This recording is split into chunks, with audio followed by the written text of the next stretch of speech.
dari saya pribadi ya, saya tidak bisa membedakan teman-teman yang lain, karena dari saya juga ya disuruh ke sini juga oke, ke sana juga oke. Sebenarnya dua-duanya penting ya Mas, tapi kalau ada yang urgent itu harus mengorbankan salah satu ya. Assalamualaikum warahmatullahi wabarakatuh. Waalaikumsalam warahmatullahi wabarakatuh. Hai Sobat Matematik. Hai. Kembali lagi di Tipo Matematika Podcast yang ke-5.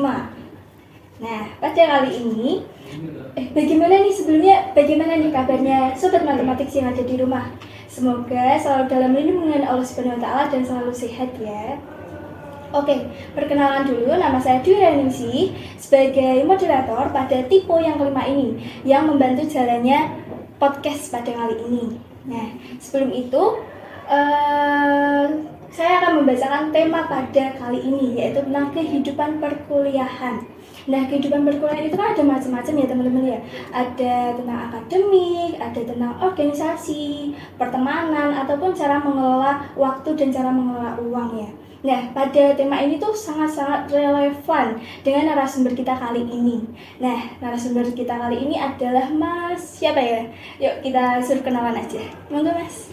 Halo teman-teman. Hai. Perkenalkan, nama saya Ahmad Haji Mustafa, Prodi Tadris Matematika semester 5 kelas C. Oke, itu tadi perkenalan dari Mas Aji ya. Mas Aji, gimana kabarnya Mas Aji? Alhamdulillah, walaupun sedikit serak sedikit tidak apa-apa. Oh, minum dulu boleh loh Mas? Enggak. Oke, langsung aja ya. Ini kan di kehidupan ini kan ada mahasiswa baru ya Mas. Nah, mahasiswa baru tuh masih bingung caranya menghadapi kehidupan perkuliahan apa gimana gitu. Nah, dari Mas Aji ini kan dari luar Jawa ya, Lampung. Nah, pada saat Mas Aji jadi mahasiswa baru tuh gimana sih perasaannya dan apa aja tantangan yang dihadapi Mas Aji pada saat itu? Untuk tantangan yang dihadapi mahasiswa baru ya, apalagi dia yang berasal dari luar kota, terlebih dari luar Pulau Jawa, yaitu seperti saya yang dari Pulau Sumatera, yaitu dari Lampung. Mungkin yang pertama yang saya hadapi tantangannya yaitu terkait pertemanan, karena kan saya benar-benar di sini sendiri dan tidak kenal siapapun di sini. Jadi ketika di dalam kelas itu benar-benar masih canggung dan masih malu. Jadi kita harus solusinya yaitu kita harus berani keluar dari zona nyaman dan memberanikan diri untuk bergaul dengan teman-teman yang lain, karena dengan memberanikan diri tersebut kita bisa mempunyai teman dan juga banyak sekali relasi yang kita dapatkan. Dan untuk tantangan yang kedua yaitu terkait adaptasi mata kuliah, karena kita di perkuliahan ini kan dituntut lebih mandiri dibanding di jenjang sebelumnya, yaitu di jenjang SMA, yang dimana di SMA dari guru itu memberikan materi-materi, tetapi kita di perkuliahan ini benar-benar dituntut mandiri untuk mencari materi sendiri, dan dari dosen itu hanya memberikan beberapa kisi-kisi atau silabus dan kita harus dituntut untuk mencari materi-materinya sendiri, seperti itu. Jadi kalau Mas Aji itu menghadapi dua tantangan ya. Yang pertama itu dalam pertemanan, yang kedua itu dalam perkuliahan. Nah, kalau Mas Aji sendiri tadi katanya dalam pertemanan tuh solusinya itu tuh harus pintar-pintar dalam bersosialisasi, keluar dari zona nyaman gitu ya. Terus dalam perkuliahan itu tuh harus lebih mandiri ya dalam mencari materi ya. Karena kan kalau SMA kan kayak udah disuapin gitu nggak sih Mas ya. Kalau di sini tuh kita harus cari-cari sendiri guys materinya gitu ya. Oke. Terus tuh kan Mas Aji ini kan sebagai ketua umum Himpunan Mahasiswa Program Studi Tadris Matematika nih. Nah, menurutnya Mas Aji itu dalam organisasi itu apakah berdampak nggak sih pada kehidupan perkuliahan tuh, dampaknya tuh apa? Kayak manfaatnya tuh apa aja nggak sih Mas buat kehidupan perkuliahan? Gitu. Kalau untuk dampak dari organisasi terlebih HMPS ke perkuliahan, yaitu yang terasa pastinya kita lebih dikenal dari dosen-dosen, karena dosen-dosen juga kan dari beliau-beliau lebih sering menghadiri kegiatan HMPS, dan dari kita juga mungkin misalnya kita masuk ke panitiaan yaitu di Humas, pastinya kita harus bersentuhan langsung dengan dosen-dosen untuk mengantarkan surat. Jadi secara tidak langsung dari dosen pun lebih mengenal kita. Jadi di dalam kelas kita lebih dikenal oleh dosen-dosen. Dan untuk dampak selanjutnya yaitu terkait public speaking. Mungkin di dalam kelas kita yang berorganisasi itu biasanya lebih berani untuk mengungkapkan pendapat dan lebih bisa berpikir kritis. Tetapi ada beberapa orang yang sudah berorganisasi tetapi di perkuliahan juga agak kurang. Mungkin itu kembali lagi di individu masing-masing. Seperti itu. Jadi dampaknya itu lebih dikenal sama dosen, pasti kelas tuh juga jadi kayak lebih dikenal gitu ya sama dosen. Terus sama lebih berpikir kritis guys kalau di organisasi ya. Tapi ya kembali lagi di individunya masing-masing. Oke, terus tuh kan di dalam perkuliahan, nggak di perkuliahan, di organisasi juga, pokoknya dimanapun itu kan ada jalinan sosial ya. Nah, itu ada trik tipsnya nggak dari Mas Aji, cara menjalin kehidupan sosial gitu antara sesama? Oh, kalau di luar kelas ini ya? Yeah. Kalau itu mungkin ya kembali lagi seperti yang pertanyaan pertama tadi, kita harus berani untuk keluar dari zona nyaman. Ketika kita berani keluar dari zona nyaman, pastinya kita lebih bisa enjoy dan lebih bisa untuk menjalin pertemanan, baik itu di dalam satu kelas ataupun di satu prodi atau bahkan dari lintas prodi. Kita bisa lebih banyak sekali mendapatkan relasi karena kita bisa mengenal dari masing-masing prodi dan bahkan bisa antar univ bahkan fakultas seperti itu. Dan dampak ataupun cara untuk bersosialisasi ya. Yeah. Itu ketika kita dipertemukan dalam satu forum ya, kita awal-awal perkenalan, kemudian kita bisa diskusi. Itu baik enggak hanya berdiskusi terhadap akademik, tapi kita bisa juga berdiskusi di luar non akademik seperti itu. Berarti ya pinter-pinteran aja ya Mas ya gitu. Nah, terus kan di organisasi maupun di akademik itu kan kayak sibuk banget gak sih, apalagi Mas Haji sebagai ketua umum nih. Nah, gimana sih caranya Mas Haji mengelola waktu antara akademik dan organisasi? Kalau dari saya pribadi disebut sibuk banget ya, sebenarnya enggak, cuman mungkin terlihat dari luarnya dari saya terlihat sibuk, tapi sebenarnya dari saya pribadi tidak sibuk-sibuk banget seperti itu. Terkait mengelola waktu antara organisasi dan juga akademik ya. Iya betul. Itu mungkin kita bisa membuat jadwal di setiap harinya itu kita mau ngapain aja sih. Mungkin di kalender ataupun kita dibuat alarm. Mungkin hari ini misal di jam 6 kita mau ngapain aja. Terus di jam 7 juga itu kita mau melakukan apa, dan mungkin di hari-hari berikutnya juga kita bisa membuat jadwal supaya bisa lebih terstruktur dan teratur. Tapi jujur saja dari saya pribadi masih sering keteteran terhadap terkait mengatur waktu antara organisasi dan juga akademik, karena misal di suatu saat ketika ada UTS ataupun UAS, tetapi di hari itu juga kita ada tanggungan di organisasi yang benar-benar urgent dan tidak bisa kita tinggalkan ya, maka dari itu kita harus bisa benar-benar membagi waktu atau kita bisa mengorbankan salah satu. Tapi kembali lagi bisa dilihat kita di sini berada di UIN Salatiga yaitu untuk kuliah, jadi lebih bisa memprioritaskan yang perkuliahan dulu baru organisasi seperti itu. Jadi kalau caranya Mas Aji ini tuh buat jadwal dulu ya, dari pagi sampai malamnya itu ngapain aja gitu, supaya kayak teratur apa aja sih yang mau dijalani setiap harinya gitu. Terus kalau antara organisasi sama perkuliahan itu tuh sebenarnya dua-duanya penting ya Mas, tapi kalau ada yang urgent itu harus mengorbankan salah satu ya. Tapi kembali lagi kita di sini kuliah ya, jadi yang diutamain itu harus yang kuliahnya gitu ya.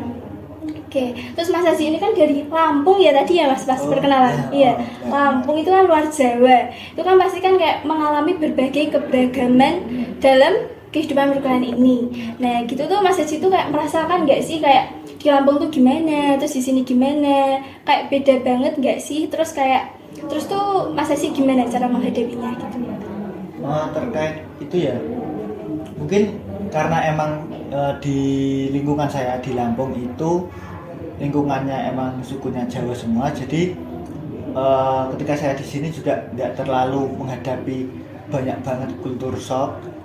Jadi mungkin apa ya, sebenarnya ada beberapa perbedaan, tapi yang saya rasakan benar-benar tidak mengefek sekali seperti itu. Jadi masih sama ya, karena di Lampung juga isinya orang-orang Jawa ya Mas ya. Jadi pas di sini nggak kaget-kaget banget. Terus bahasanya gimana Mas? Kalau bahasa ya itu apa ya? Kalau dari saya pribadi, kadang ketika diajak ngobrol itu mikir dulu. Sebenarnya ini, misal mbaknya ini ngerti nggak sih apa sih yang saya omongkan? Karena kan ada beberapa bahasa yang berbeda. Contohnya apa tuh Mas? Apa ya? Mungkin kalau di Lampung itu saya lebih sering menggunakan bahasa beneran itu tenanan, tapi kalau di sini kan ada beberapa teman yang menggunakan bahasa pakem. Iya betul. Jadi macam-macam ya guys ya, karena tuh Jawa tuh emang gitu Mas. Banyak kata-kata yang hanya orang Jawa aja yang tahu. Kalau yang Masnya Lampung kayak kurang tahu ya emang gitu. Nah dalam perkuliahan itu kan pasti kan ada yang namanya pertemanan kayak yang kental banget gitu ya, pertemanan kental banget. Mas Haji pasti punya lah teman kental gitu ya. Nah itu artinya tuh teman yang benar-benar kayak klop banget gitu loh Mas. Nah dari Mas Haji sendiri tuh ada nggak sih tips dan triknya cara menjalin hubungan pertemanan yang sangat-sangat klop dalam perkuliahan ini? Apa ya, ya sebenarnya kita jangan membedakan setiap orang, karena setiap orang pasti punya kelebihan dan kekurangan masing-masing. Tapi kan biasanya ketika kita bertemu dengan teman yang satu frekuensi, pastinya kita bakal enak banget nih buat ngobrol dan bisa apa ya, ngeklop banget. Dan itu kalau dari saya pribadi ya, saya tidak bisa apa ya, membedakan teman-teman yang lain, karena dari saya juga ya disuruh ke sini juga oke, ke sana juga oke, seperti itu. Jadi kondisional ya kalau Mas Haji ini ya.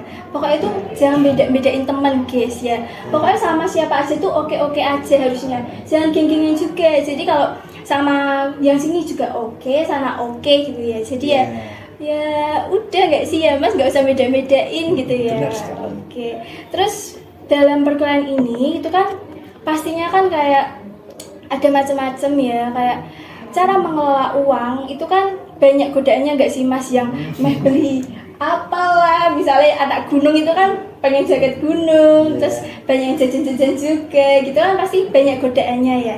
Nah itu caranya Mas Ajib mengelola uang yang baik itu gimana? Buat tips dan triknya buat sobat matematik nih, gimana tuh? Kalau terkait mengelola keuangan ya, itu ya mungkin sama seperti kita mengelola waktu, yaitu kita bisa menjadwalkan. Misal kita pengen apa aja sih, pengen apa aja yang kita beli, nah itu mungkin bisa direng-reng dulu, kira-kira itu keluar biaya berapa, dan itu melihat juga prioritasnya. Ya prioritas dulu, yang mana yang harus kita beli, dan kita juga harus melihat isi dompet dulu. Isi dompetnya juga dilihat. Karena dari saya juga ya belum bisa berpenghasilan, jadi masih menggunakan uang orang tua, jadi kan masih mikir dua kali nih kalau mau beli apa-apa seperti itu. Gitu. Berarti sama kayak waktu tadi, waktu kan juga dijadwalin ya kalau Mas Haji, uang tuh juga dijadwalin kalau Mas Haji ini ya.